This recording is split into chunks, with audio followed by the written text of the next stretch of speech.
Assalamualaikum warahmatullahi wabarakatuh. Kali ini kita akan melanjutkan pembahasan kita tentang ANBK. Kali ini Mr. D akan membahas tentang AKM ya. Nah, kita sumber pembahasan kita dari sini. Ini dari Kemendikbud ya, tentang asesmen nasional. Langsung saja kita ke pembahasan kita seputar AKM.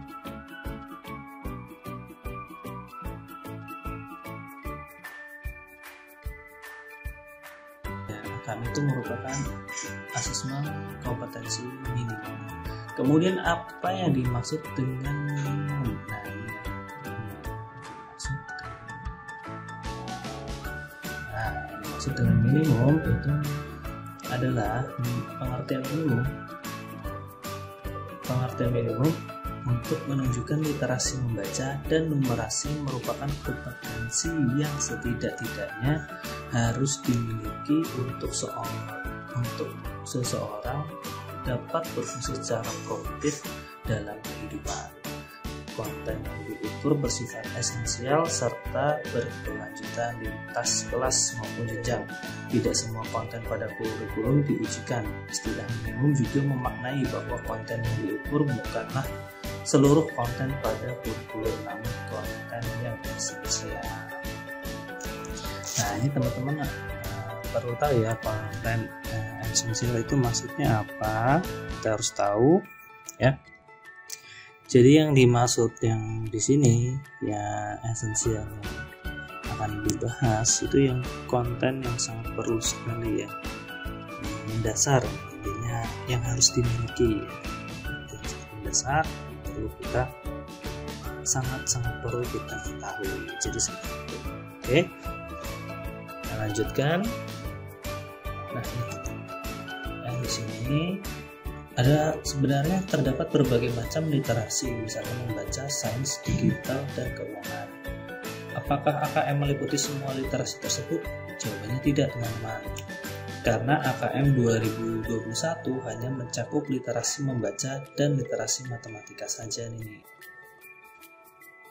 Kemudian kita ke komponen. Nah, ini komponen dari literasi membaca dan numerasi yang diukur di AKM.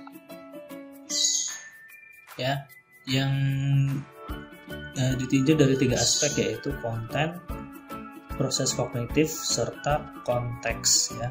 Bagian berikut menjelaskan. Nah, ini yang pertama konten ya. Konten untuk literasi membaca itu ada teks, informasi, dan sastra. Untuk numerasinya aljabar, bilangan, geometri, pengukuran, data, dan ketidakpastian.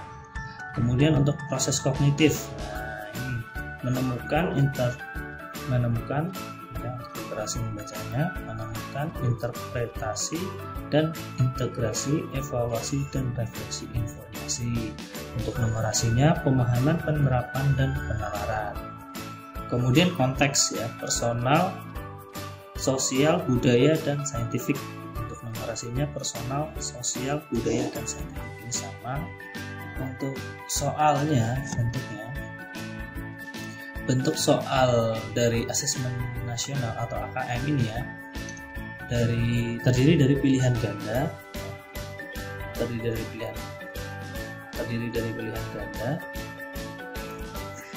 kemudian pilihan ganda kompleks ya. Kompleks itu seperti apa nanti kita akan tahu. Kemudian menjodohkan, isian singkat, dan uraian. Nah, ya soal pilihan ganda. Pilihan ganda murid hanya dapat memilih satu jawaban benar dalam satu soal. Kemudian untuk pilihan ganda kompleks itu murid dapat memilih lebih dari satu jawaban benar dalam satu soal. Menjodohkan, murid menjawab dengan cara menarik garis dari satu titik ke titik lainnya yang merupakan pasangan pertanyaan dengan jawabannya. Isian singkat, murid dapat menjawab berupa bilangan kata untuk menyebutkan nama benda, tempat, atau jawaban pasti lainnya. Kemudian untuk soal uraiannya, murid menjawab soal berupa kalimat-kalimat untuk menjelaskan jawabannya. Berapa banyak soal yang dikerjakan murid saat AKM? Nah, saat AKM, murid kelas 5 akan mengerjakan 30 soal untuk masing-masing literasi membaca dan numerasi. Sedangkan murid kelas 8 dan kelas 11 akan mengerjakan 36 soal. Apakah murid memperoleh soal setara dengan murid lainnya? Nah, jawabannya AKM dilaksanakan secara adaptif sehingga setiap murid akan menempuh soal yang sesuai dengan kemampuan murid itu sendiri. Apakah soal AKM untuk peminatan IPA, IPS, Bahasa dan Agama berbeda? Apakah seperti soal UN, pembagiannya porsinya? Jawabannya tidak. AKM mengukur kompetensi mendasar yang perlu dipelajari semua murid tanpa membeda-bedakan peminatannya. Oleh karena itu, seluruh murid akan mendapatkan soal pengukuran kompetensi yang sama. Keunikan konteks beragam materi kurikulum lintas mata pelajaran dan peminatan tercermin dalam ragam stimulus soal-soal AKM. Nah, kalian dapat melihat ya contoh soal AKM atau berlatih soal AKM di link ini ya. Nah, ini adalah contoh soal latihannya di Busmenjar. Menyediakan soal pada halaman ini ya, diklik saja nanti. Nah, ini kalian cari di https://busmenjar.kemendikbud.go.id AKM. Adakah semacam kisi-kisi untuk mengikuti asesmen nasional? Kapan dan di mana kami dapat memperolehnya? Tidak ada kisi-kisi. AKM disusun berdasarkan indikator-indikator kompetensi yang membentuk lintas kompetensi hasil belajar yang bersifat kontinum. Nah, siapa saja yang mengikuti AKM? Peserta AKM adalah semua murid yang menjadi responden asesmen nasional. Guru maupun kepala sekolah tidak mengerjakan AKM. Jadi hanya murid untuk AKM ya. Nah, ini adalah yang penting teman-teman. Jika ada sampel murid yang mengikuti asesmen literasi namun tidak hari dilaksanakan, tidak dapat dilakukan pergantian sampel siswa. Data siswa yang tidak lengkap tidak diikutkan dalam laporan.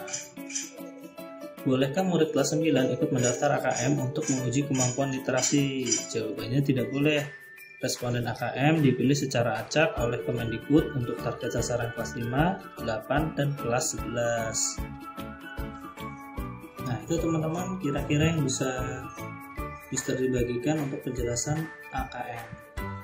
Saksikan terus video di channel Mr. D, karena setelah ini kita akan membahas tentang contoh soal AKM. Di situ nanti teman-teman akan tahu bentuk soalnya, pilihan ganda, pilihan ganda kompleks, isian singkat, dan bentuk. Semoga bermanfaat. Assalamualaikum warahmatullahi wabarakatuh.